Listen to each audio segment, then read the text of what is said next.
So I decided to do my literature review on the effects of modern literature versus the effects of classical literature.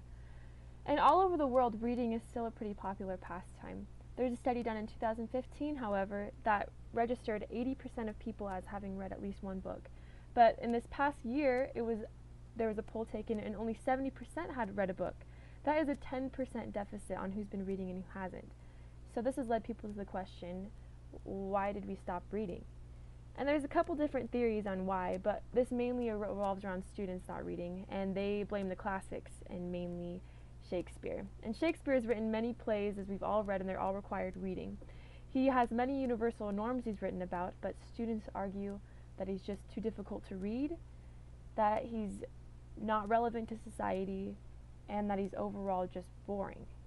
So students have completely ruled out the classical literature out of their reading list because they don't think it's relevant to them. And so students have asked the question, if these teachers are assigning classical literature but I don't want to read it, then what should I read? And they've brought up modern literature.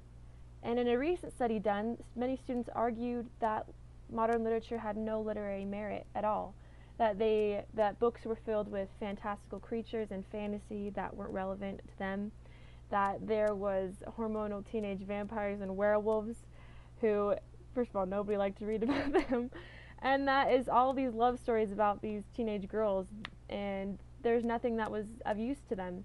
But this is actually not true. There are many modern books like The Poisonwood Bible, The Secret Life of Bees, Lord of the Flies, All the Light We Cannot See, The Book Thief, and The Kite Runner that all have literary merit, and they're all modern.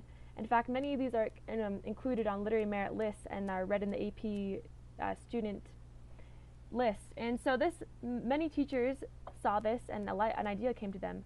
Why assign all these classical books when you can read modern literature with similar classical thematics? And they did this study where students who hated the classics now read a modern literature book with similar classical themes, and they actually enjoyed reading, and they didn't go to SparkNotes to look up what the answers were. But the answer is not to get rid of classical literature entirely. In fact, classics are still really relevant to society, so students can't be ruling these out of their reading list because they're still awesome books.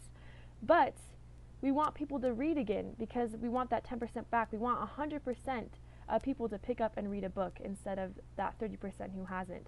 So rather it's modern literature or classical literature, just get off your phone and get off social media and just get the flippin' reading, because that's what's really important.